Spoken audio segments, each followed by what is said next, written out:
Next lighting the ధ్వని, next chapter. అంటే బాబా ఆ రోజు ధ్వనిని వెలిగించారు.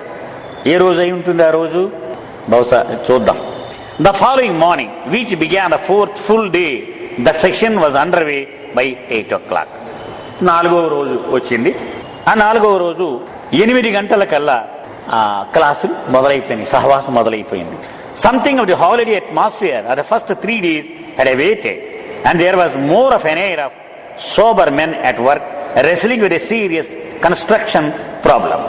మొత్తానికి మొట్టమొదట 3 రోజులు హాయిగా పిక్నిక్ లాగా, సెలవుల్లాగా అయిపోయింది. నెమ్మదిగా 4వ రోజు వచ్చేటప్పుడు కొంత గంభీర వాతావరణం నెలకొంటూ ఉంది. ఎందుకని బాబా స్క్రూలు నెమ్మదిగా టైట్ చేస్తూ ఉంటారు. మొట్టమొదట సరదాగా ఉంటుంది, తర్వాత అంచేత వీళ్ళు జనం అంతా నెమ్మదిగా కొంచెం నిర్మాణాత్మకమైనటువంటి ఆ పనుల్లో పడ్డారు అందరూ కూడా. The first rash of colds due to the change in climate had begun to dry up and the regularity of nature seem to have reasserted itself judging by the sleep rested faces.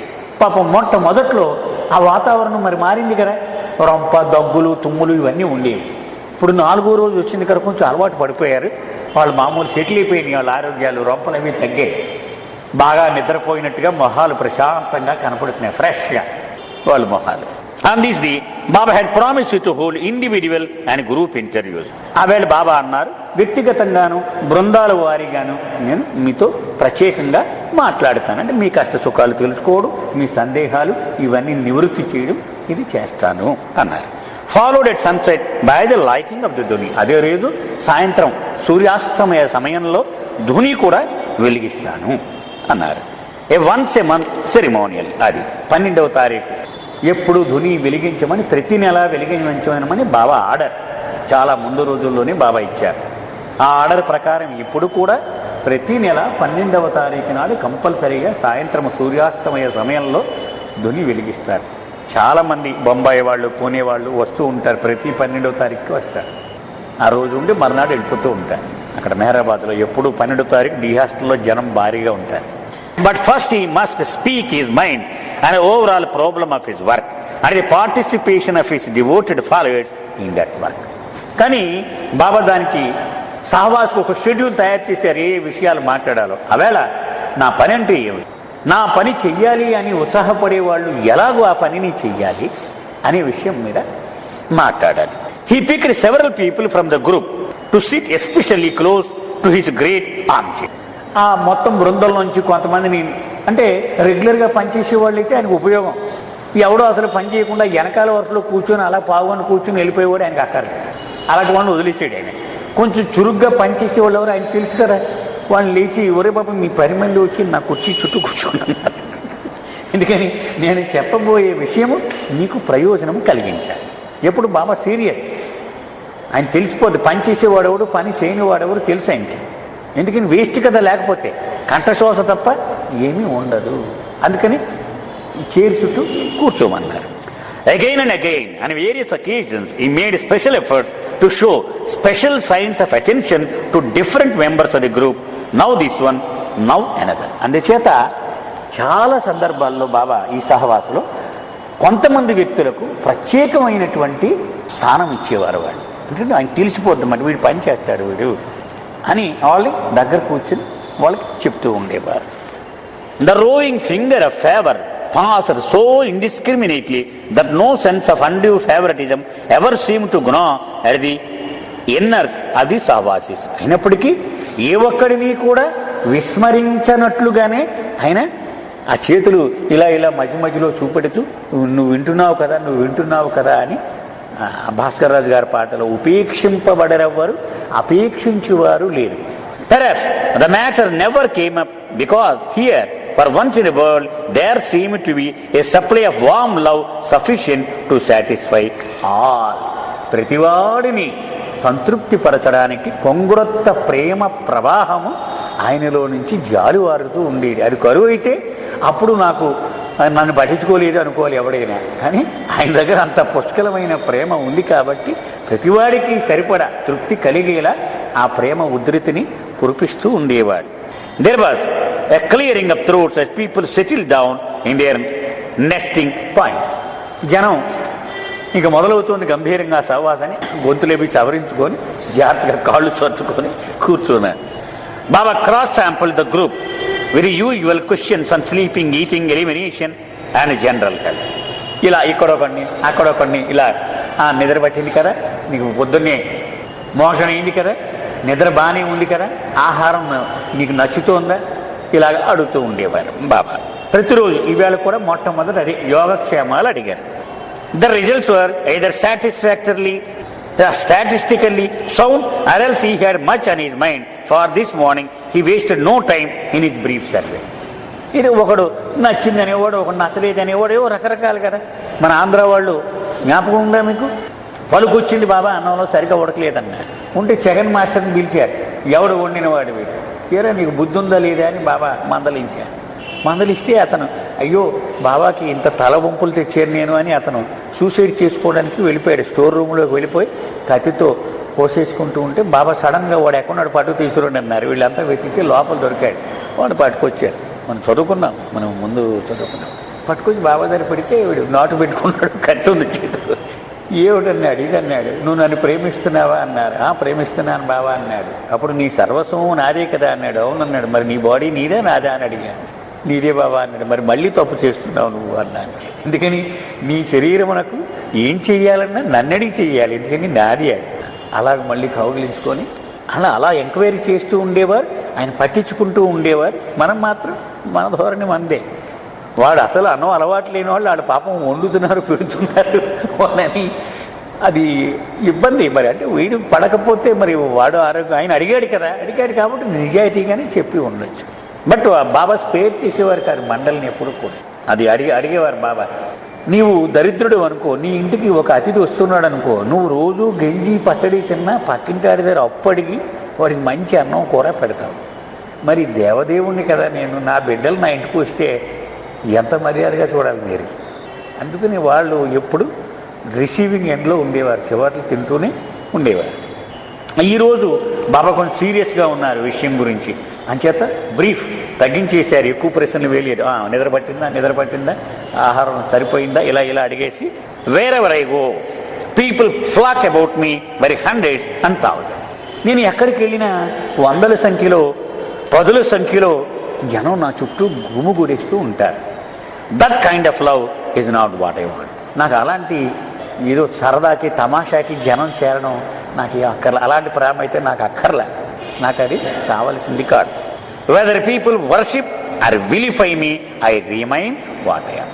ప్రజలు నన్ను సన్మానించినా అవమానించినా నాలో ఎలాంటి మార్పు ఉండదు, నేనుగానే ఉంటాను నేను. Whether the whole world believes in God or denies him, God always remains God. మొత్తం ప్రపంచం అంతా విశ్వసించినా, ఆయనని ఎంత మాత్రము విస్మరించినా భగవంతుడు భగవంతుడే కదా, ఆయనలో ఏమైనా మార్పు వస్తుందా? I look forward to the love which enables the individual to obey me so that he may find me and eventually become me. నాకు ఎలాంటి ప్రేమ ఆశిస్తున్నానయ్యా అంటే ఆ ప్రేమ కారణముగా నాకు పూర్తి విధేయతగా వాడు ఉండడానికి సిద్ధంగా ఉండాలి. అప్పుడు నన్ను కనుగొనగలుగుతాడు, నాలో ఒకటిగా అయిపోతాడు. అది కావాలి. Therefore, I don't want merely crowds to be attracted towards me. ఈ జనం నాకు అక్కర్లేదు. ఊరిక 100 వచ్చేసారండి, 1000 వచ్చేసారండి, అబ్బా గొప్పగా వచ్చేసారండి అని నాకేం అక్కర్లేదు. I want really sincere soul. లోపల భగవంతుడు కావాలి అని ఆర్తి ఉన్నటువంటి కల్మషం లేని నిజాయితీతో కూడిన ఆత్మలు కావాలి నాకు. I don't necessarily wait for them to come to me. అయితే నా కార్య విధానము వాళ్ళు వచ్చే వరకు నేను ఇక్కడ కూర్చుని ఉండను, నేను నా స్టైల్ కాదని. I often go to them. నేనే వెళ్ళిపోతాను వాళ్ళ దగ్గరికి. వాళ్ళు నిజంగా అలాంటి ఆత్మ కనపడితే నేనే వెళ్ళిపోతాను వాడి దగ్గరికి. I can and I do my work. నేను ఒక్కడినే నా పనిని చేసేసుకోగలను. You can and you should share it too. కానీ నీవు కూడా దానిలో భాగస్వామి కాగలవు, అంటే పాలు పంచుకోగలవు. I can and do my own work. నేను ఒక్కడినే మొత్తం నా కార్యక్రమాన్ని చేసేసుకోగలను నేను. You can and you should share it too. నువ్వు కూడా దానిలో పాలు పంచుకోగలవు, నాకు సహాయము చేయగలవు. It is easy to collect crowds and it is easy for crowds to collect. చాలా సులువు, జనాలు ఇలా వచ్చేయాలంటే చాలా సులభంగా చేసేయగలం, ఏం కష్టమేం కాదు అది. My greatness cannot be established in the crowds and through the crowds, but even a few with love can make the masses feel my greatness and keep the greatness established in their hearts. జనాలు నా చుట్టూ చేరడం వలన నా గొప్పతనముకు అదేం రుజువు కాదు, నా వైభవం ఏం తెలియదు ప్రపంచానికి. అతి కొద్ది మంది నన్ను నికార్సుగా ప్రేమించే మనుషులు ప్రపంచానికి నా గొప్పతనం తెలియచేయగలరు. One single person who really loves me can move the whole world. నన్ను నిజంగా ప్రేమించి ఒక్క మనిషి ఉన్న మొత్తం ప్రపంచాన్ని ఉర్రూతలూగించగలడు, వాడు ఒక్కడే చాలు. ఇలాంటి వాళ్ళని మనం చూసాం. మన కాకినాడలోనే బోనాల వెంకటేశ్వర్లు గారు, వీళ్ళంతా ఎలాంటి వాళ్ళు ఉండేవారు, అతిథిరత మహారథులు ఉండేవారు. There is no one here including myself who can show love me. ఇక్కడ అంతలాగా నన్ను ప్రేమించేవాడు ఇప్పుడు దాకా ఎవడో లేడనే చెప్పాలి, నేను నాతో కలుపుకుని బాబా అంటున్నారు. అంటే మొత్తం ప్రపంచాన్ని ఉర్రూతలూగించగలిగిన ప్రేమ ఎవరికి ఇంకా లేదు.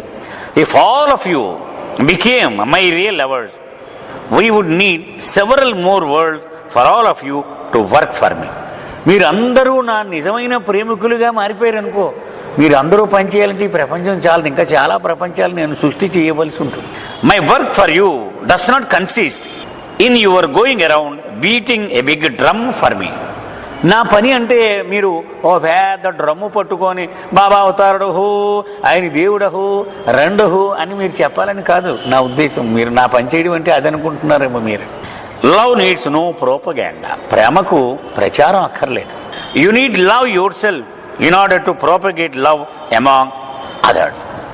ఇతరులలో నా ప్రేమను పెంపొందించాలి అంటే మొట్టమొదట నీలో ఆ ప్రేమను పెంచుకోవాలి.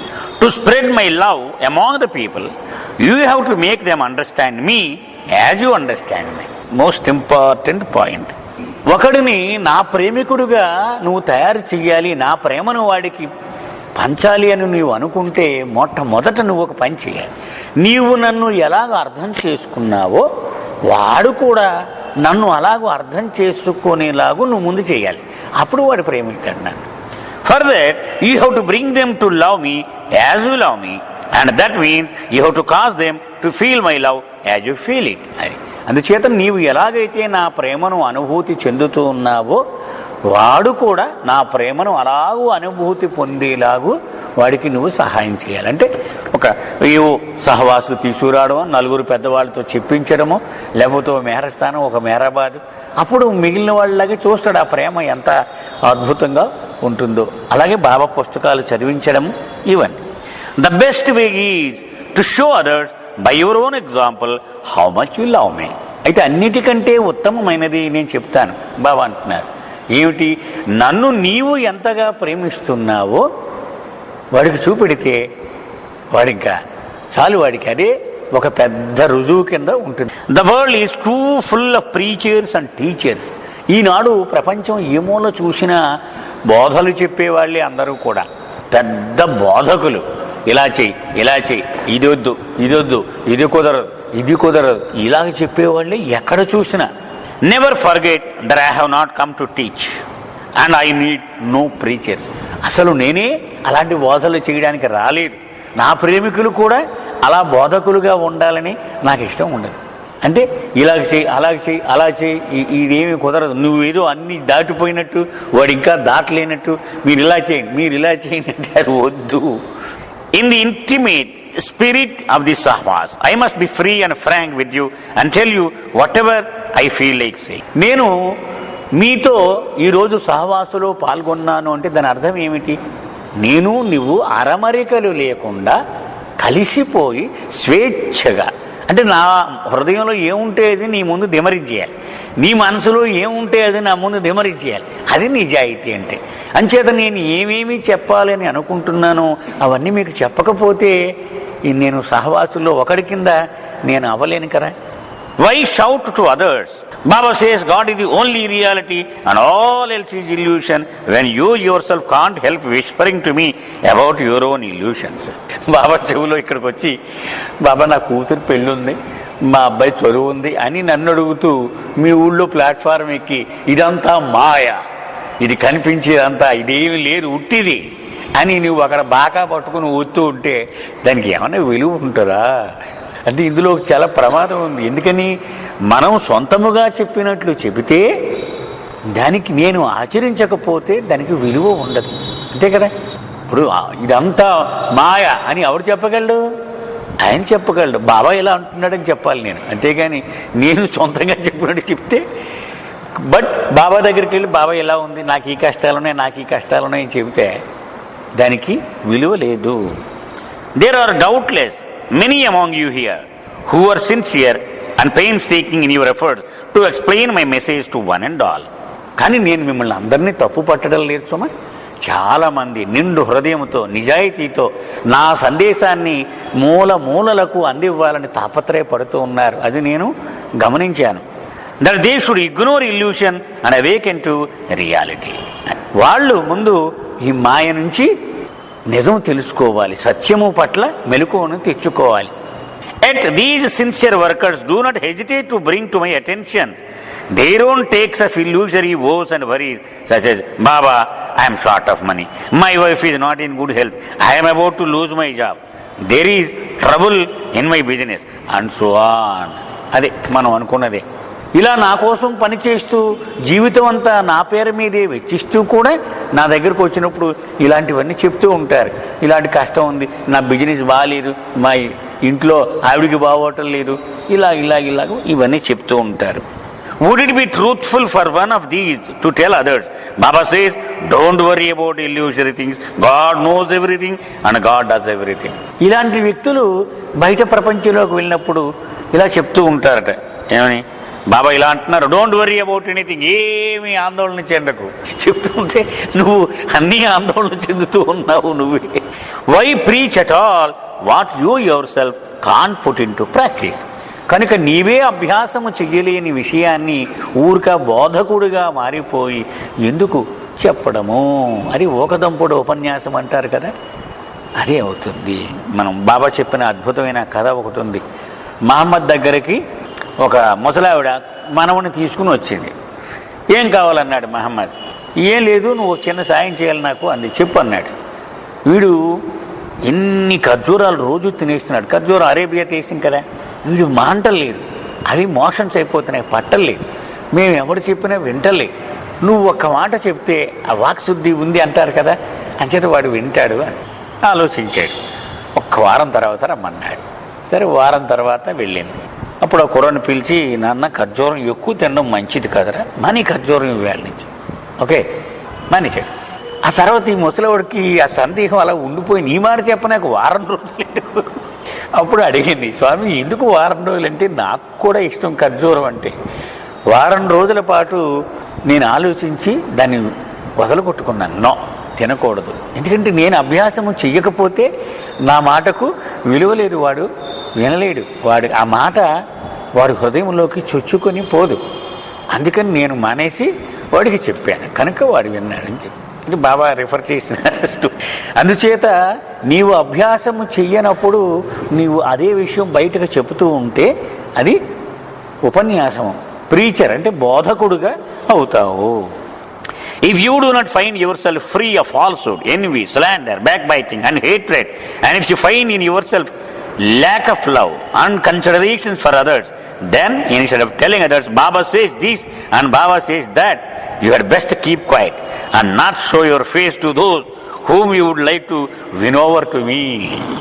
అంచేత నీ అంతటి నీవు ప్రేమను పెంచుకోకుండా, ఇతరులను విమర్శించకుండా, పరోక్ష నింద చెయ్యకుండా ఉండలేకపోతే, బాబా ఇలా అంటున్నాడు, బాబా అలా అంటున్నాడు అని ఊరిక జనాల చెవులో నువ్వు ఈ ఇల్లు కట్టుకొని ఆ పోరడం అనవసరము. నువ్వు గప్చిప్ అయిపోతే నాకు చాలా సంతోషము.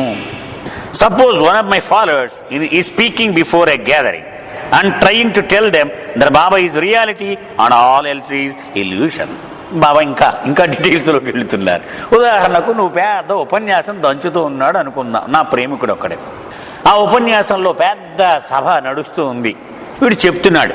ఏమని చెప్తున్నాడు? బాబా ఒక్కడే సత్యము, మిగిలినదంతా మిథ్య, ఉట్టిదే అలా ఉన్నట్టు కనపడుతోంది అంతే. Suppose that just then a telegram is given to him which tells a bus accident in which all of his family members have been killed.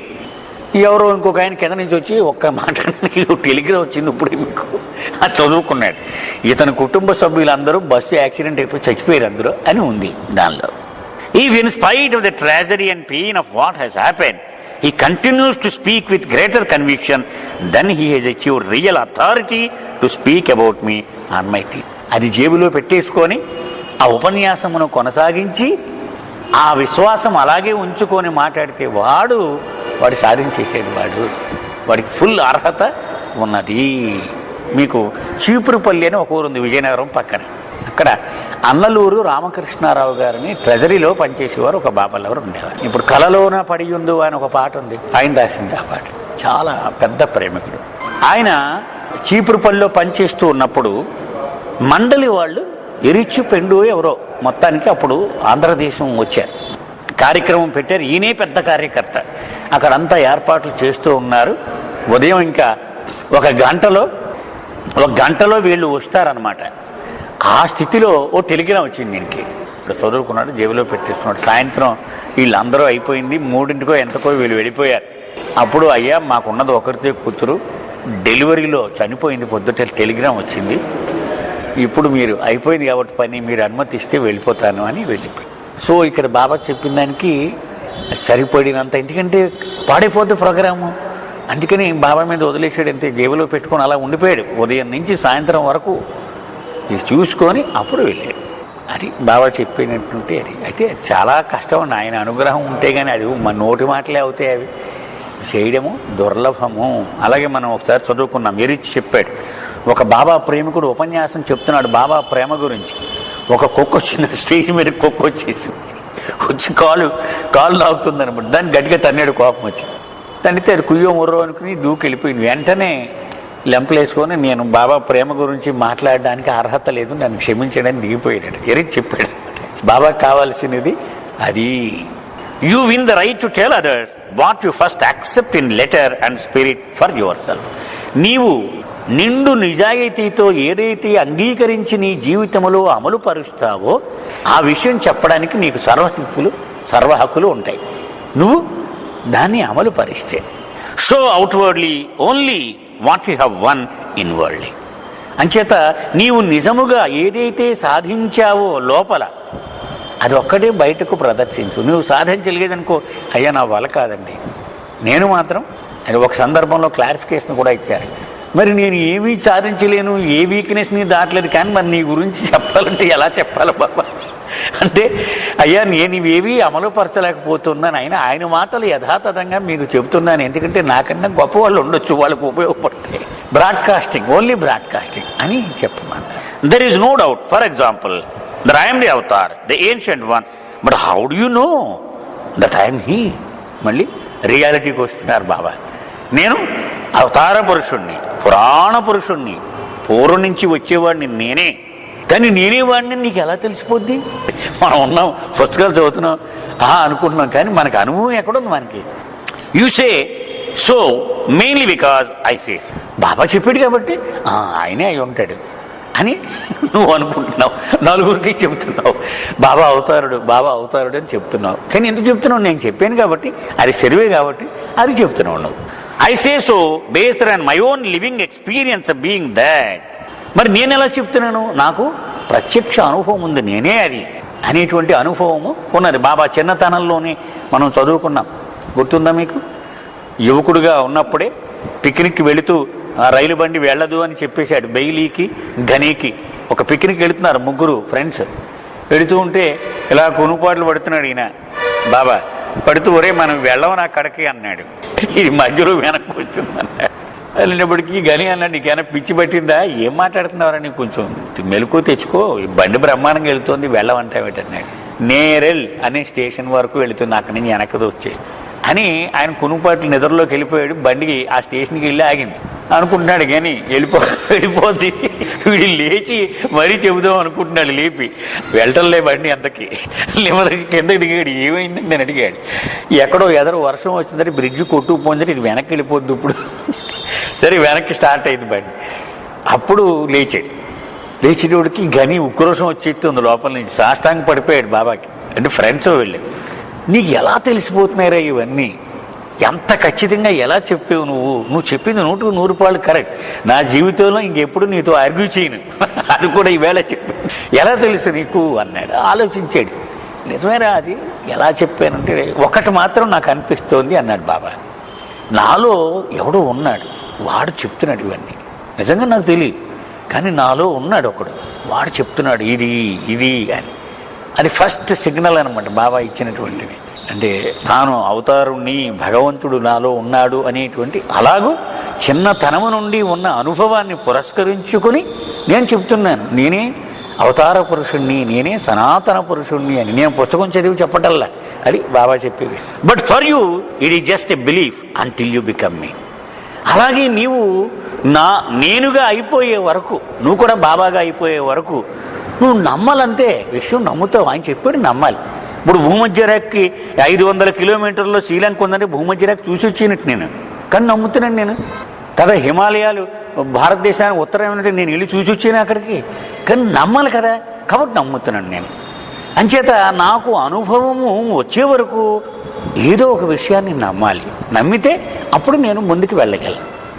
Suppose your belief is wrong, కానీ నీ నమ్మకం తప్పైతే అప్పుడే what I want to impress upon you అంటే, నేను చెప్పదలుచుకున్న విషయం ఏమిటంటే, గాబరా పడకండి. Never give a twist to what you feel deep down in your hearts. నీ హృదయం అంతరాళాల్లో నీవు ఏదైతే అనుభూతి పొందుతున్నావో దాన్ని మార్చి చెప్పక ఎప్పుడు కూడా. ఈ నేను మోసగాళ్ళగా ఉన్నాడని నీకు అలాగే చెప్పు, మోసగాళ్ళగా ఉన్నాడండి కొంచెం అని చెప్పు, మార్చకు. లోపల ఒకటి బయటకు ఒకటి, అది కపటము. If you feel I'm the avatar, openly say Baba ఇది అవతార్. నీ హృదయంలో బాబా దేవుడే, అవతార పురుషుడే అని నీకు లోపల చెప్తే చెప్పు, కొండ బద్దలు కూడా చెప్పు. If you feel I'm a fraud, don't hesitate to say Baba is a fraud. ఈయన మోసగాడు, కేటుగాడు అని నీ హృదయం అనిపించింది అనుకో, చెప్పు, అలాగే ఏం పర్వాలేదు. I remain unaffected by praise or abuse. రెండు నేను సమానంగానే తీసుకుంటాను. ఆ పొగిడినాడు శభాషాన్ని, తిట్టినోడిని కోపం తెచ్చుకుని నేను ఒకలాగే ఉంటాను నేను. If you speak what you feel to be true, you have the force of truth to make others accept the truth. నీవు ఏదైతే నిజమని నమ్ముతావో అది చెప్పినప్పుడు ఆ సత్యం యొక్క శక్తి నీ కూడా ఉంటుంది, ఇతరులు తప్పకుండా నమ్ముతారు. అందుచేతే మరి మనం ఎప్పుడు సత్యనారాయణ గారి గురించి ఎందుకు చెప్పుకుంటాం, అంతమందిని ఎందుకు ఆయన మార్చగలిగాడేమే. మనం ఉద్దండ పండితులు, ఉద్దండ మహాప్రేమికులు అనుకున్న వాళ్ళందరూ ఆయన ద్వారానే వచ్చారు. ఎందుకని?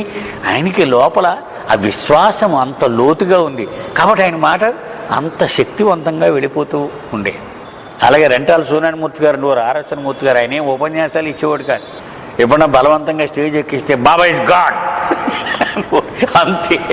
ఎవడు నమ్మనోడు రండి నా దగ్గరికి, అంతే. ఇంకేం మాట్లాడేవాడు కాదు, దిగిపోయేవాడు అంతే. అంటే ఆ పవర్ ఆఫ్ కన్విక్షన్ అది ఉంటే, ఆ సత్యముకి ఎంత శక్తి ఉందో అంత శక్తి నీ మాట కూడా వెళ్ళి అవతల వాడి హృదయంలోకి అది జ్వరబడుతుంది.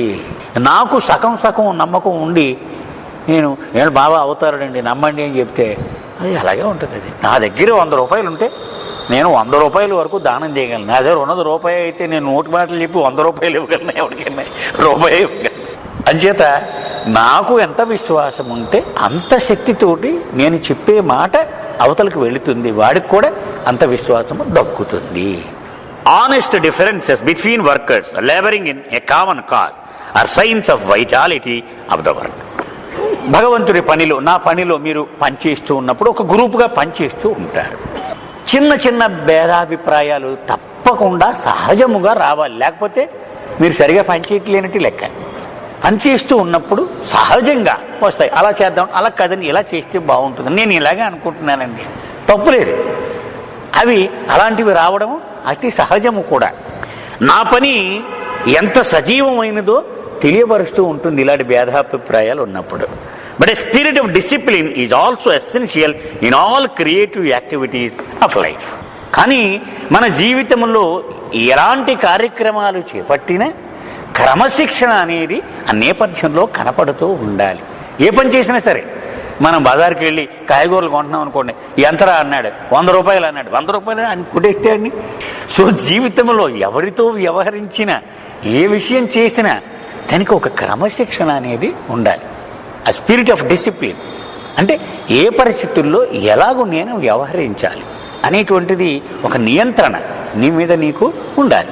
How can people work jointly without discipline? అలాంటి క్రమశిక్షణ లేకపోతే అసలు నలుగురు కలిసి పనిచేయగలరా? ఇప్పుడు అపార్ట్మెంట్లు ఉన్నాయి, అపార్ట్మెంట్లో 30 మంది ఉంటారు.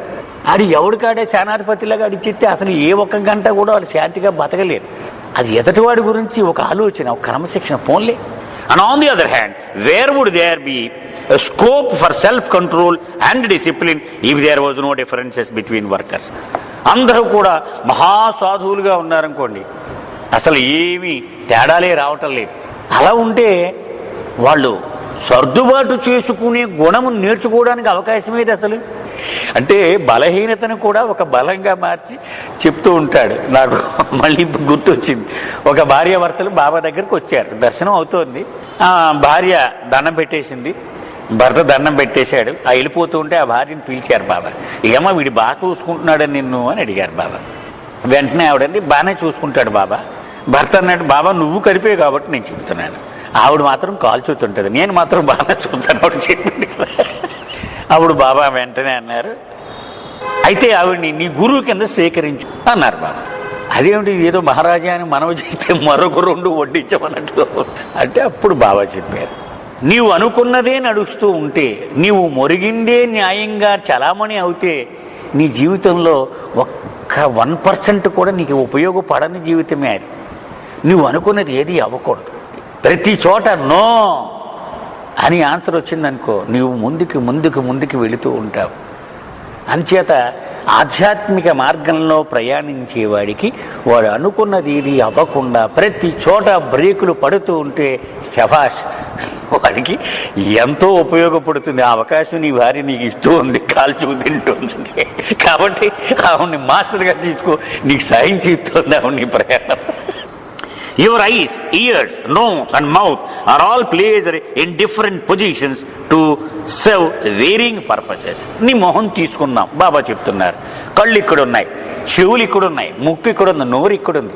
అంటే ఒక్కొక్కటి ఒక్కొక్క ప్రదేశంలో భగవంతుడు పెట్టాడు. ఎందుకని ఒక్కొక్క దానికి ఒక్కొక్క పని ఉంది.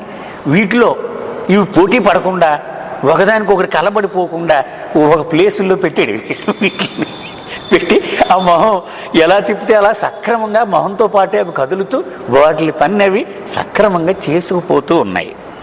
They also appear difference in size and shape and yet are equally yours. కన్ను చిన్నదుంది, నోరు పెద్దదుంది, చెవు ఇంకా పెద్దదుంది, రకరకాల విభిన్నమైనటువంటి ఆకారాలు ఉన్నాయి. కానీ ఎప్పుడు ఇది ఎక్కువ ఇది తక్కువ నువ్వు అనుకోలేదు. ఎందుకని అవన్నీ నీవే, నీ శరీరమునకు చెందినవి ఇవన్నీ కూడా. Besides serving specific direct purpose, all your organs are also complementary to each other. ఇవి విభిన్నమైన పాత్రలు చేస్తూ ఉన్నప్పటికీ కూడా ఒకదానికొకటి సాయం చేసుకుంటూ ఉంటాయి తప్ప పోట్లాటలు పెట్టుకోవు. చెవు అనుకోదు ఈ కన్నుకి సహకరించకూడదు అని, అలాగే కన్ను ఈ నోటికి సహకరించకూడదు అని ఎప్పుడూ అనుకోదు. అవన్నీ ఒకదానికొకటి సహకరించుకుంటూ ఉంటాయి. And in this respect equally valuable to you. అంచేత ప్రతి అవయవము సమానమైన విలువ కలిగి ఉంటాయి. ఏమని నోరు తీసేద్దామా, కన్ను తీసేద్దామా, చెవి తీసేద్దామంటే అన్నీ కావాలండి బాబు, అన్నీ ముఖ్యమే. అందులో తక్కువ ముఖ్యం ఎక్కువ ముఖ్యం లేదు, అన్నీ అవసరం.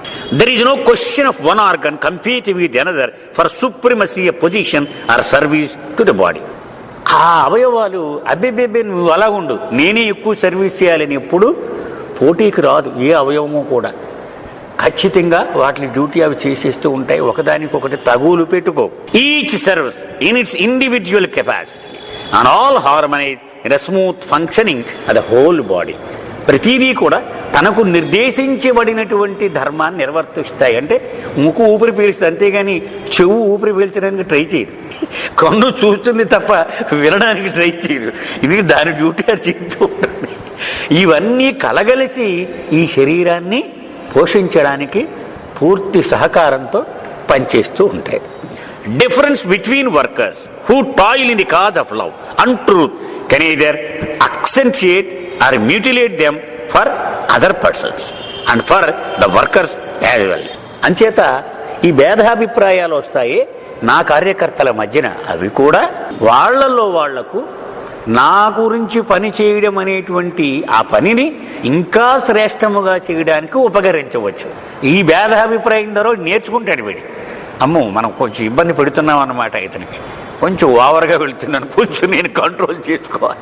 ఏంటంటే అసమానం మీరేనే స్టేజ్ మీద ఇంకెవడు ఉండడా అన్నారనుకోండి, వెంటనే చెక్ చేసుకో, ఇంకా చాలామంది ఉన్నారు కదా వీళ్ళకి కూడా మనకి అని వీడు నేర్చుకొని నెమ్మదిగా ఏమన్నా మీరు మాట్లాడతారు, మీరు ఒకసారి మాట్లాడండి సార్ అని, అది అలాగూ ఒక శ్రేయస్సు వాతావరణం సృష్టించింది. లేకపోతే పనే పాడైపోవచ్చు మొత్తం.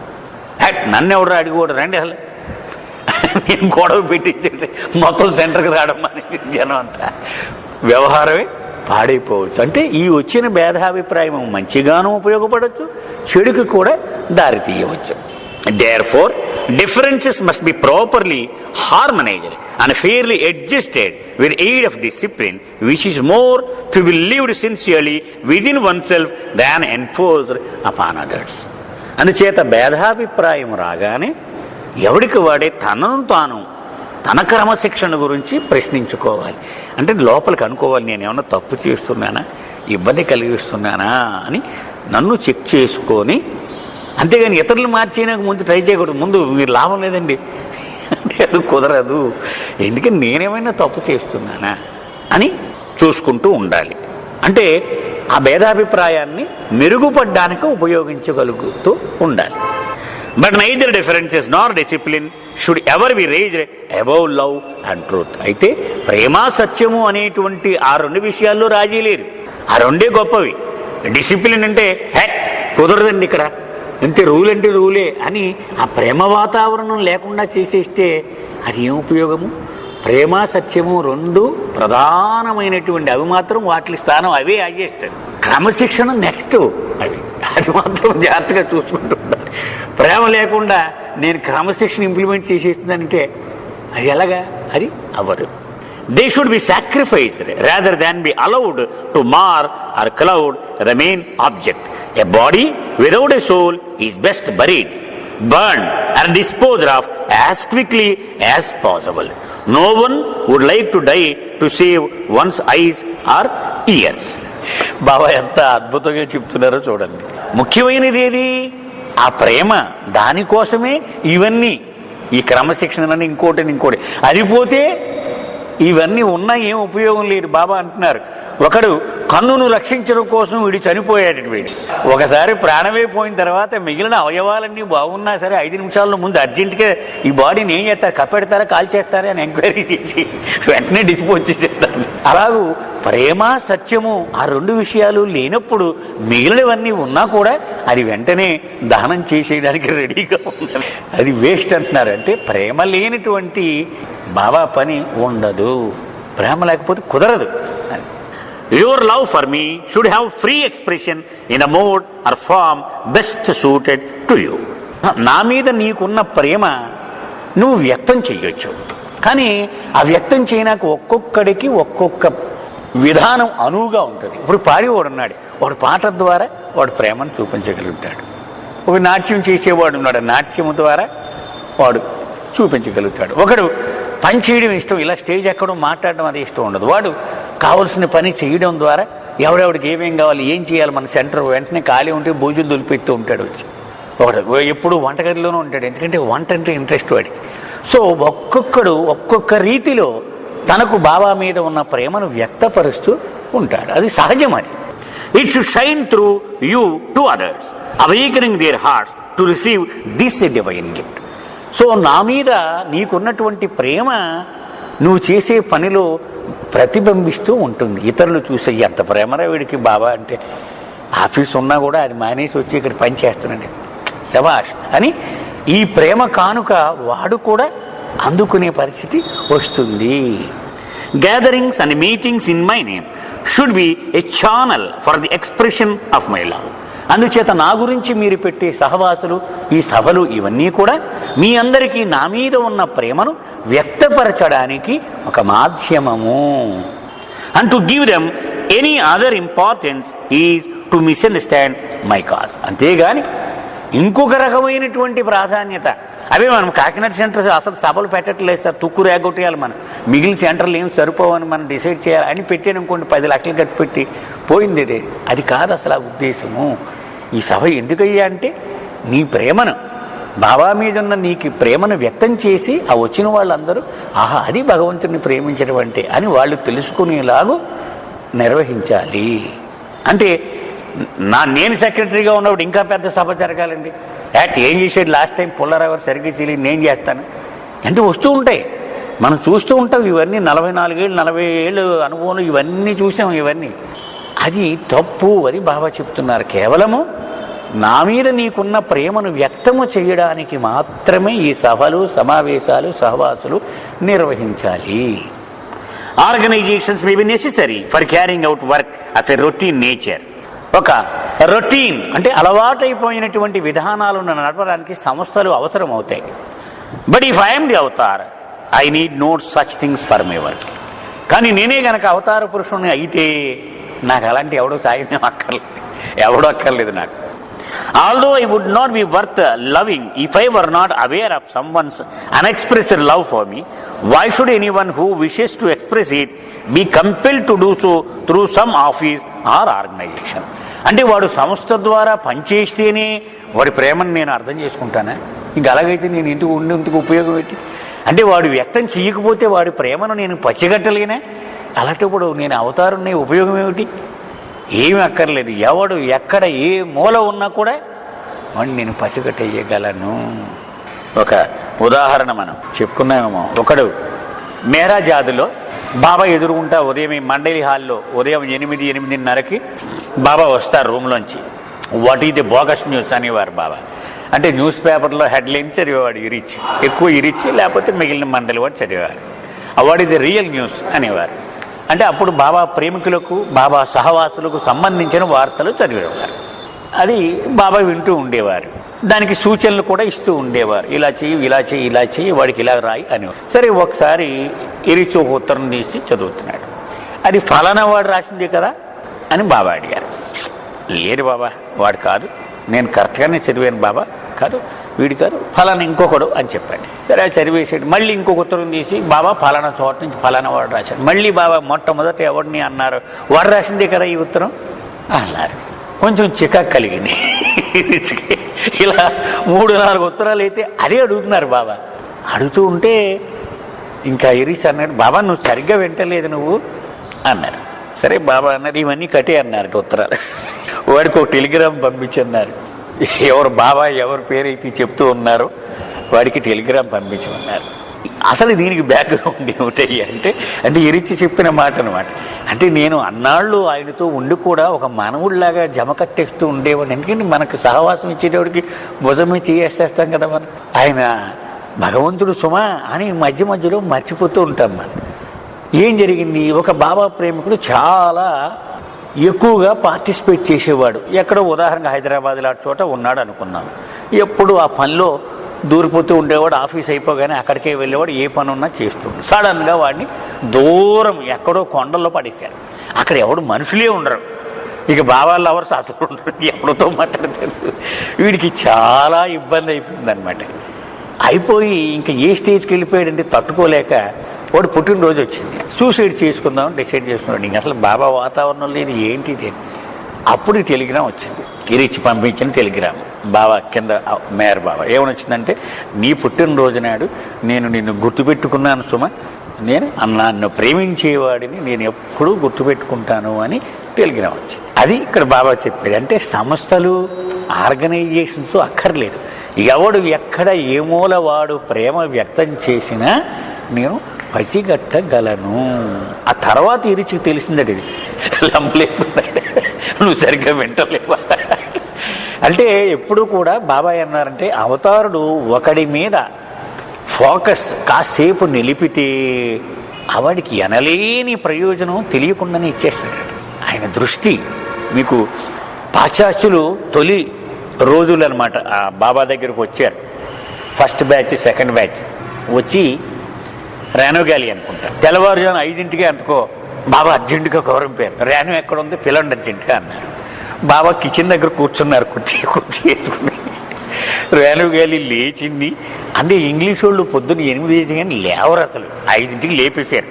చలి చాలా చికాకు పడిపోయింది ఆవిడ. ఏంట్రా బాబు ఇప్పుడు లేపుతున్నారని, సరే ఎలాగో మొత్తానికి బయటకు వచ్చింది. ఒక గౌనం ఏదో వేసుకుంది, చిరాగ్గా వచ్చింది. ఏంటి బాబా అని, కూర్చో అక్కడ అన్నారు. ఇంకో కూర్చుంది. అలా చూస్తుంటే టీ కాగుతూ ఉంది. అంటే బాబాకి పొద్దున్నే టీ తాగడం అలవాటు కదా, టీ కాగుతూ ఉంది. అది మంచి కూత పెడుతూ ఉంది ఆ కుక్కర్ ఏదో. ఈవిడ అసలు చూస్తుంది, ఎందుకు పిలిచాడు నన్ను, ఏం మాట్లాడినా. సరే బాబా నన్ను మీరు పిలిచారట కదా అంటే, విను విను విను అంటున్నారు. ఏంటి విను, టీ కూర్చోండి, అది మరుగుతూ కోత వస్తుంది దాని వచ్చి, అది వినమంటున్నాడు. నన్ను నిద్రపోయి దాన్ని లేపడం ఏమిటి, లేవి ఇక్కడికి పిలుచుకొచ్చి కూర్చోని ఆ టీకెట్లు కోత వినమంటాడు ఏనా అర్థం.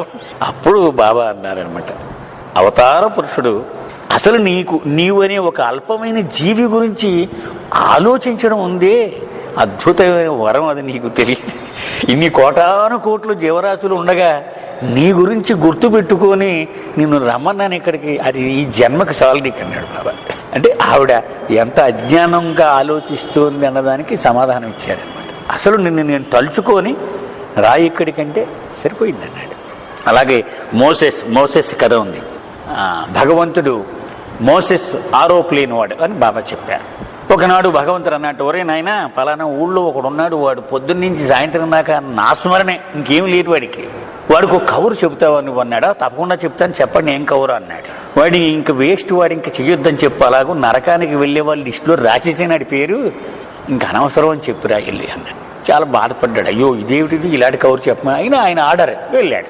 వాడు స్మరణలో ఉన్నాడు. ఎవరైనా ఆయన పిలిచాడు. ఏంటంటే భగవంతుడి దగ్గర నుంచి కౌరు పట్టుకొచ్చాడు. వాడు మహానంద పడిపోయి ఏంటి చెప్ప, ఇలా చెప్పాడైనా, ఇంక నువ్వు అనవసరం ఇది అంతా ఇంక కట్టిపెట్టేయమన్నాడు ఆయన, నువ్వు నరకానికి వెళ్ళి వాళ్ళ లిస్టులో రాసేసాడట ఆయన. నిజమా అని ఎగురుతున్నట్టు వాడు ఇంకా డ్యాన్స్ ఆడతాడు. అదేమిటని అడిగితే, అసలు ఈ భగవంతుడు ఇన్ని కోట్ల జీవరాశుల్లో నాలాంటి ఒక జీవిని గుర్తుపెట్టుకుంటాడు అనుకున్నావు, కానీ ఇప్పుడు లిస్టు రాసి లెక్కగట్టాడు అనమాట. నన్ను చాలు నా జన్మకి చాలు, ఇంకా 2 రెట్లు ఆయన మీద భక్తి చూపెడతానని చెప్పన్నట్ట. శ్యామ్కరవాల కథల్లో ఉందన్నమాట. అంటే భగవంతుడు తలుచుకుంటేనే వీడికి అయిపోతుంది. ప్రతాపహరి మొన్న వచ్చేది చూడండి, కొవ్వూరు వచ్చినప్పుడు ఆ పాట ఒకటి ఉందన్నమాట. దానిలో బాబాకి తెరే ఛాయేమే అని బియాండ్ వర్డ్స్లో కూడా ఉంది. దానిలో అంటాడు, ప్రభు నీ దర్బారులో కొంతమంది పేర్లు తలుచు ఉంటావట అప్పుడప్పుడు, నా పేరు కూడా ఒకసారి తలుచుకో, నువ్వు మంచిగా అయినా పర్వాలేదు, తిట్టుకున్నా పర్వాలేదు, కానీ ఒకసారి నన్ను కూడా జ్ఞాపకం పెట్టుకోని ఆ పాటలో రాస్తాడనమాట. అంటే ఆయన తలుచుకుంటే చాలు. అంచేత బాబా ఏమంటున్నారు, నాకు పెద్ద పెద్ద సంస్థలు, పీఠాలు ఇవేవి అక్కర్లేదు. ఎవడి హృదయంలో ఎక్కడ ప్రేమ జాడ కనిపించినా నాకు తెలిసిపోతుంది అది. My office should be the heart of every one who loves me. నా ఆఫీస్ అంటే ఏమిటి, నా కార్యాలయం. ఎవడైతే నన్ను ప్రేమిస్తాడో వాడి హృదయమే నా office. The heart of each should be my shrine. ప్రతివాడి హృదయము నా సమాధిగా మారిపోవాలి. And my lover the priest of the temple of love. ఆ టెంపుల్లో, ఆ సమాధిలో ఎవడయ్యా పూజారి, నా ప్రేమికుడు ఎవడు, వాడే పూజారి అందులో. Such a temple comes first and the priest afterwards.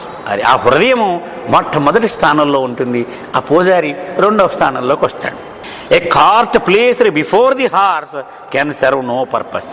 అంటే మొట్టమొదట ఆ టెంపుల్ పెట్టాలి, ఆ హృదయం ఏదైతే ఉందో దానికి ఫస్ట్ ప్లేస్, దాని వెనకాల పూజారి ఉండాలి. అంతేకాని పూజారి ముందు నిలబడకూడదు అడ్డుగా. ఆ గుడి ఉంది కాబట్టి పూజారి, లేకపోతే పూజారితో పని లేదు మనకి. ఇప్పుడు అక్కడ గుడి ఉంది కాబట్టి దానికి ఒక పూజారి అవసరం, కాబట్టి పూజారి ప్రస్తావన వచ్చింది. అందుకని పూజారి ఇంపార్టెంట్ కాదు. ఇక్కడ బాబా అదే చెప్తున్నారు, ఆ హృదయము అది ఇంపార్టెంట్. అందుకని గుర్రం ఉందంటే దాన్ని ముందు కట్టాలి, దాని వెనకాల బండి కట్టాలి. అంతేగాని బండి ముఖ్యం ఉండి బోళ్ళు ఖరీదు కొన్నానండి నేనంటే ముందు పెడితే అది ఏం ఉపయోగం. Love and the heart which has love are of greater importance of the position or prestige of those who choose to take up my work. అందుచేత ప్రేమ, ప్రేమ నిండిన హృదయము, ఆ రెండే అతి ప్రధానమైనటువంటివి నా పని విషయంలో. అంతేకాని పవర్ కోసము, ప్రెస్టేజ్ కోసము, పదవి కోసము నా పనులు చేపట్టడము చాలా అనవసరమైనటువంటి విషయము. నేనే చేయాలండి ఈ పని అనుకుంటూ ఉంటాం ఒక్కోసారి అజ్ఞానంలో. అవి అప్రధానమైనటువంటివి. A heavy railway train with 2 engines pulling it in the same direction is quickly moved up a steep grade. But a few cars pulled by 2 engines straining in opposite directions cannot make progress even on level ground. బాబా ఉదాహరణ చెప్తున్నారు. ఒక రైలు బండి ఉంది, పెద్దది, ఒక 50 పెట్లు goods పెట్టి ఉంది. దానికి 2 ఇంజిన్లు ఉన్నాయి, ముందు ఒకటి వెనకాల ఒకటి. ఒక కొండ ఎక్కాలి, కానీ ఈ 2 ఇంజిన్లు కలిపి తంటాలు పడి ఒకే డైరెక్షన్లో ఈ మొత్తం రైలుని కనుక లాగితే చకచక కొండంతా ఎక్కేస్తుంది. అది దాని బదులు ఆ 2 ఇంజిన్లు ఒక చిన్న కారుకి పెట్టారు, మధ్యలో కారు పెట్టి ఆ ఇంజిన్ అట్లాగి ఈ ఇంజిన్ ఇట్లాగితే చిన్న అంగుళం కూడా కారు కదలదు, చిన్నదే ఇది. అయినా ఈ 2 వ్యతిరేకమైనటువంటి దిశలలో పనిచేస్తూ ఉండడం వలన ఒక అంగుళం కూడా పని ఎదరికి వెళ్ళదు. Forget the past and make the most of the present. వీళ్ళందరూ పాపం చాలా గాబరాగా గందరగోళంగా చూస్తున్నారు మాట బాబాకేసి. ఎందుకని మనం అందరూ ఇలాగే జీవిస్తున్నామన్న ఉద్దేశంతో. అప్పుడు బాబా అంటున్నారు, గతం మర్చిపో, నువ్వు ఎక్కువ ఆందోళన పడకు. Make the most of the present. ఇప్పుడు ఏం చెయ్యాలి అది ఆలోచించు. Keep your own hearts clean. మీ హృదయాల్లో ఎవడి మీదన్నా దుష్ట తలంపు ఉందా? ఆయన లాభం లేదండి. ఇలాంటివి చెరిపేసుకో. లోపల విషబీజాలు అంటే ద్వేషభావము ఏదైనా ఉంటే శుభ్రం చేసేసుకో నీ హృదయాన్ని. Learn to love each other first before you tell others about my love for one and all. నాకు మీ ప్రతి ఒక్కడి మీద, మొత్తం విశ్వం అందరి మీద ఉన్నటువంటి ప్రేమ గురించి చెప్పాలంటే నీవు మొట్టమొదట మీలో మీరు ఒకరినొకరు ప్రేమించడం అలవర్చుకోండి. బాబా సేయింగ్ ఏమిటది? Start learning to love God by loving those whom you cannot love. ఆ మాట చాలా సులభం, కానీ దాన్ని అసలు లోతైన అర్థంలోకి వెళితే అప్పుడు ఆ మజా ఏంటో తెలుస్తుంది. ఏమంటున్నాడు బాబా? అసలు నీవు ప్రేమించలేని వ్యక్తులు కొంతమంది ఉంటారు, ప్రతి ఒడికి ఉంటాడు. ఒకడు బయటికి కనపడతాడు, ఒకడు కనపడ్డా లోపల అనుకోండి నమస్కారం సార్ అంటాడు, దోంగమన్నవాడికి వచ్చేటండి వీడు అని లోపల వెంటనే అనుకుంటాడు, వీడు ఎప్పుడు పోతాడు అనుకుంటాడు, బయటికి మాత్రం నమస్తే సార్. ఒకడు మొరటుగా బయటికి కనపడిపోవచ్చు. బట్ ప్రతివాడికి కొన్ని హృదయాలు ఉంటాయి, అంటే వాడు నచ్చదు. బాబా ఏమంటున్నారు? అసలు నీవు ప్రేమించలేని వాడిని ప్రేమించడం మొదలు పెట్టడము ద్వారా భగవంతుణ్ణి ప్రేమించడం ఎలాగో నేర్చుకోవడం మొదలుపెట్టు అని చెప్పాడు. అది దాని అర్థం. అంటే అది మొదలు పెడితే భగవంతుణ్ణి ప్రేమించడం మొదలెట్టినట్టే లెక్కట. అంటే ఇంకా మనం మొదలు కూడా పెట్టేవాళ్ళు. అందుకని బాబా చాలా స్పష్టంగా ఒక చోట చెప్పారు లాట్ మెహర్లో, నేనంటే ఇష్టమా? శబాష్. పొద్దుట ఏ పని చేసినా నన్ను తలుచుకుంటావా? శబాష్. నా గురించే మాట్లాడుతూ ఉంటావా? శబాష్. నా పుస్తకాలే చదువుతావా? శబాష్. కానీ ఇవేవి నన్ను ప్రేమించడం కాదన్నారు. అతి భయంకరమైన కష్టం వచ్చినా కూడా నన్ను పట్టుకుని ఉండగలగాలి. బాబా బాబా బాబా, అది నన్ను ప్రేమించడం అంటే. Surrender. Give love, receive love, gather love, everything else is dissolved eventually in the truth of divine love. అందుచేత నీవు ఇతరులకు ప్రేమను పంచు, వాళ్ళ ప్రేమను కూడా నువ్వు స్వీకరించు. అలాగే మీరందరూ కలిసి ఆ ప్రేమని ఒక పెద్ద రాశిగా, అంటే ఒక పనిచేసే ప్రదేశంలో అంతా ప్రేమే కనపడాలి అక్కడ. అప్పుడు మిగిలినవన్నీ కూడా ఈ దివ్య ప్రేమ ప్రవాహంలో కరిగి పోతాయట. ఇంకేమి ఉండవు మిగిలినవి. అంటే అసూయ, ద్వేషము, స్వార్థము ఇవన్నీ పోతాయి. Let your own life of love for Baba be the message of Baba's love for one and all. Baba ప్రేమలో నీవు జీవించేటువంటి జీవితమే ఇతరులకు బాబా సందేశముగా అయిపోవాలి. ఓహో, ఇదన్నమాట బాబా చెప్పింది, వీడి జీవితం చూసి మనం నేర్చుకోవాలి అని ఇతరులకు. అంటే నువ్వు పుస్తకాలు చదివించడం కాదు, నీ జీవితమే ఒక మెసేజ్గా వాడికి చూపించగలిగితే అప్పుడు వాళ్ళందరికీ అది చేరుతుంది.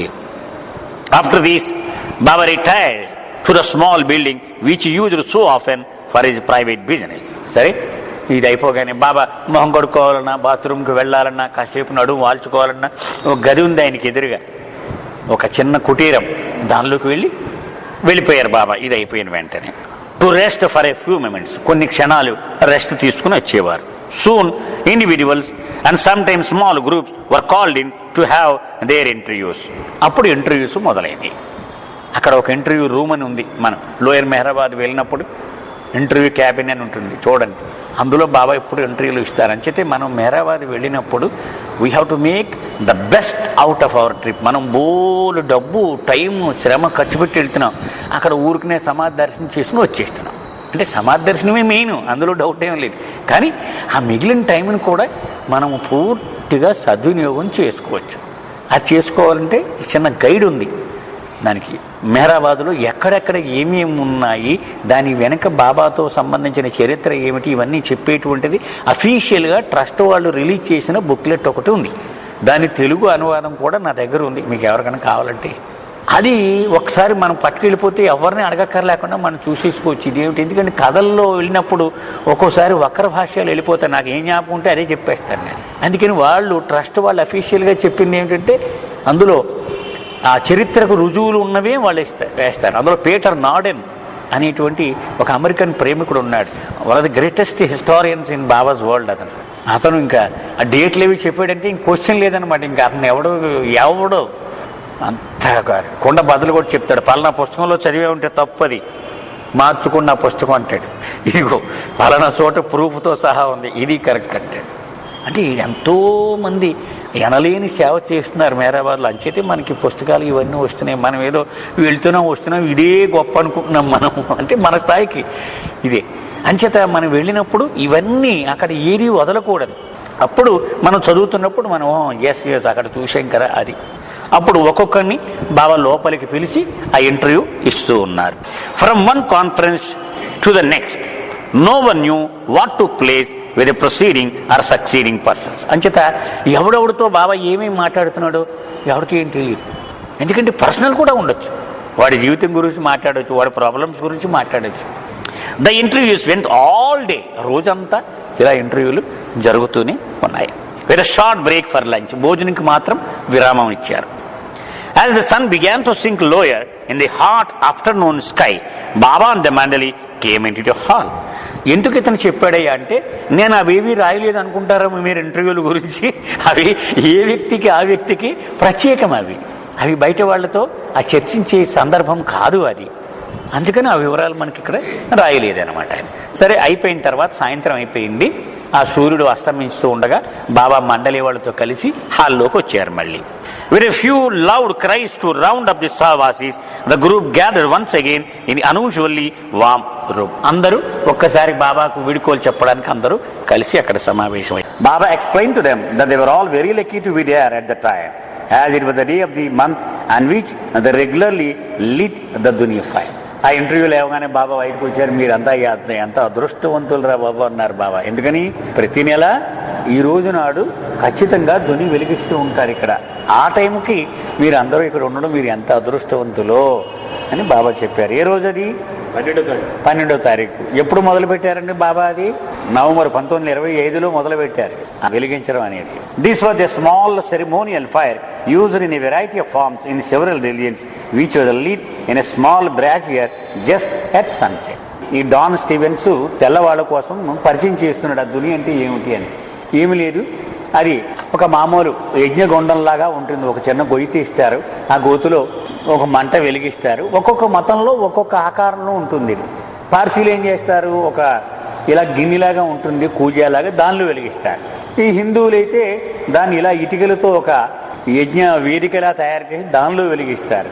ఇక్కడ ఇదేమిటంటే ఇలాగే ఒక చిన్న గొయ్యి తీసి దానిలో చిన్న లైనింగ్ ఉంటుంది, దానిలో ఇది వెలిగిస్తూ ఉంటారు. రకరకాల రూపాల్లో ఉంటూ ఉంటుంది. Baba adopted the ceremony to his own end by suggesting that each of the Sahavasis embody in a small stick of wood one personal attachment or characteristic which he was willing to give up and then cast the stick into the dhoni fire. బాబా ఎందుకు ఇది వెలిగించమంటున్నారు అంటే మనకెవరికి తెలియదు, ఆయనకే తెలుసు కారణం. తెలియదండి, మనకి నిజానికి తెలియదు. కానీ ఆయన ఏమనేవారంటే ఈ సహవాసీలు అందరినీ కూడా చేత్తో ఒక పుల్ల ముక్క పట్టుకోమనేవారు. అక్కడ ఒకడు మండలివాడు ఒక పుల్ల తీసి ఇస్తూ ఉండేవాడు. అది పుల్ల కాదు, తనకు వదిలించుకోవాలి అనుకున్నటువంటి ఒక బంధనం, అంటే ఒక బలహీనత అనుకుందాం మనం. అది సులువు. అటాచ్మెంట్ అంటే దానికి అలవాటు పడిపోయి ఉన్నాడు. ఉదాహరణకు ఒకడు సిగరెట్ కాల్చడం అలవాటు పడిపోయి ఉన్నాడు అనుకుందాం, లేదా ఒకడు మాంసం తినడానికి అలవాటు పడిపోయి ఉన్నాడు అనుకుందాం, లేకపోతే ఒకడు బంగాళదుంప వాడి దాన్ని వదలలేకపోతున్నాడు, లేకపోతే భోజనం చేయలేకపోతున్నాడు. అది అంత ఒక బలహీనతగా మారిపోయిన అటాచ్మెంట్, మామూలు అటాచ్మెంట్ కాదు అది. కానీ దాన్ని వదలుకొట్టుకోవాలని వాడు సంసిద్ధంగా ఉన్నాడు. పుల్ల మొక్కను ఆ బలహీనతగా అనుకొని దాన్ని ఆ యజ్ఞకుండంలో వదిలిపెట్టమన్నారు. అది బాబా సూచించింది. వచ్చినటువంటి సహవాసీలందరికీ అది చెప్పారు బాబా. The sun seemed to set unusually fast that evening, for the fire was lit on the edge of the shelter where the feet of the poor had been washed. The figures of Baba and the Mandali grew into a hazy, unreal backdrop for the tiny dancing flames. ఆ రోజు సూర్యుడు ముందుగానే అస్తమించేశాడా అనిపించింది. ఎందుకని ఈ మంటలు ఇలా వెలుగుతూ డాన్స్ కడుతూ ఉంటే ఆ బాబా రూపం చాలా అందంగా కనిపించింది. అది బాబా ఒక ప్లాట్ఫారం మీద, ఆ ధ్వని ఉన్న ప్లాట్ఫారం మీద నిలబడి ఉన్నారు. This was the first time Baba had been seen at night. ఈ సహవాసీలందరికీ చీకటి పడిన తర్వాత బాబాను చూడడం ఇదే ప్రథమం. అప్పుడు దాకా పగలు ఉంటున్నారు, సాయంత్రం అవగానే వెళ్ళిపోతున్నారు. And perhaps they added to the ripe air of mystery which laced the dusty heat of the gathering night. అది ఒక అందాన్ని ఇచ్చింది. ఎందుకని చీకటిలో ఉన్నప్పుడు ఆ లైట్ పడుతూ ఉండగా బాబాను చూడడం ఎలా ఉంటుంది. The Sahavasis formed into a long sinuous line leading to the concrete floor on which Baba and the Dhuni fire sat. ఆ ధ్వని ఉన్నటువంటి ప్లాట్ఫామ్ మీదే బాబా నిలబడి ఉన్నారు.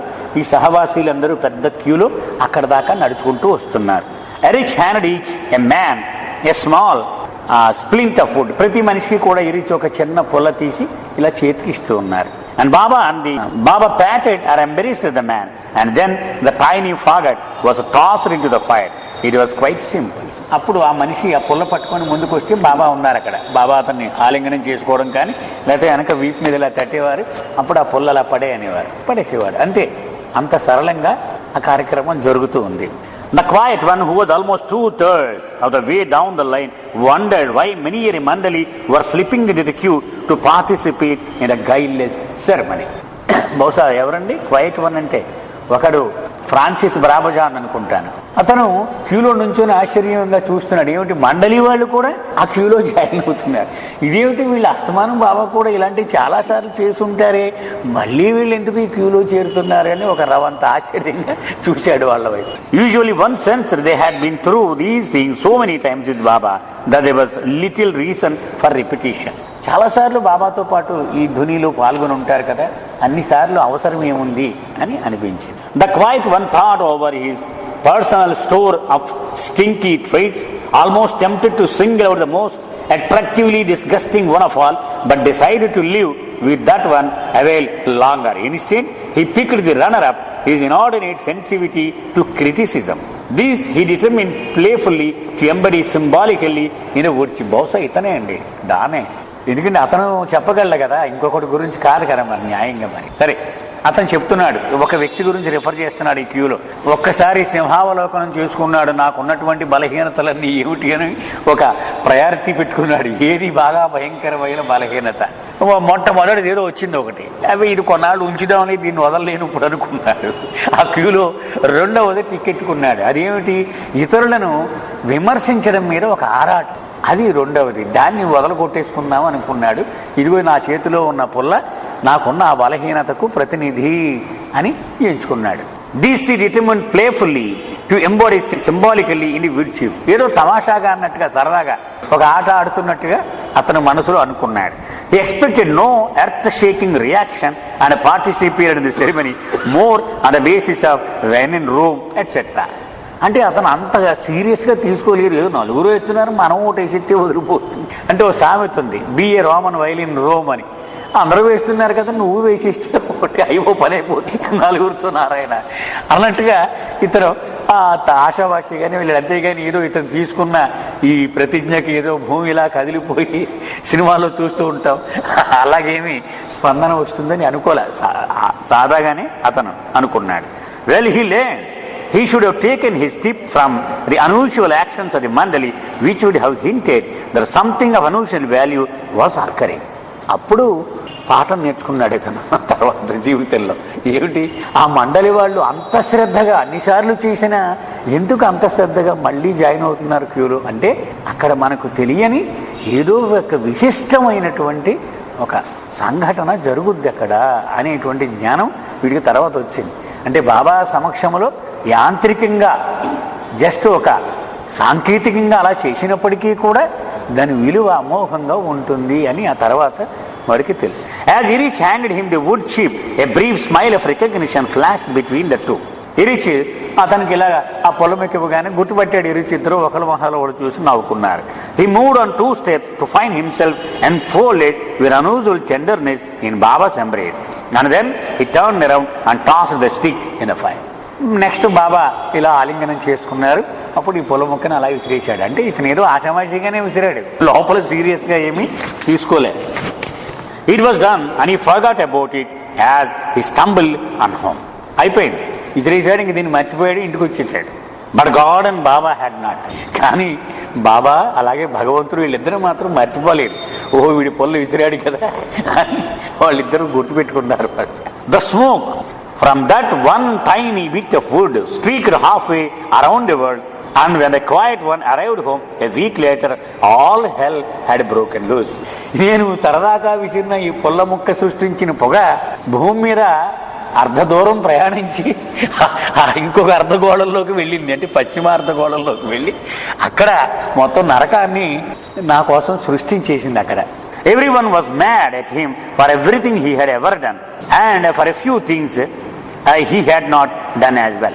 మొత్తం ప్రతివాడు కూడా ఇతన్ని తప్పట్టుకోవడం మొదలుపెట్టి, అంటే ఇతను ఇది వదలగొట్టుకోవడానికి ప్రయత్నించాడు కదా, దీనికి వెంటనే రియాక్షన్స్ వస్తున్నాయి అనమాట. ఇవన్నీ వీడి భరించి వదలగొట్టుకున్నాడు కదా, నిలబడాలి అక్కడ, ఏం మాట్లాడడానికి వీల్లేని పరిస్థితి. Erich next time whittle the sticks just a little bit smaller. Skip చేసి సరే ఈరిచ్ అంటే పొల్లలు సరిపోలేదు అనుకున్న వాటిని ఇంకొంచెం చిన్నవి చేస్తున్నాడు. ఇవి కొంచెం మరి జనం ఇంకా ఉంటే వాళ్ళకి అందరికీ సరిపోవాలి కదా.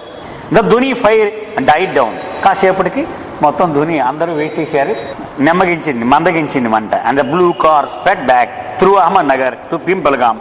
And the noise, the night preparations of the Sahwasis began to soak in the desert of stillness of the hot Indian twilight. Baba car, ఆ బ్లూ కారు వెళ్ళిపోయింది, నెమ్మదిగా చీకటి పడిపోయింది, రాత్రిపూట హడావుళ్ళు అవన్నీ మొదలైంది. Hardly a breath of air moved through the leaves and through the corn stalks and through the fingers, limpy over the edges of mattresses. A long day of heavy work lay behind, and the night was heavy, very static of it. నెమ్మదిగా రాత్రి వచ్చేసింది, నిశ్శబ్దం ఆవరించింది మెహరాబాద్ అంతా కూడా.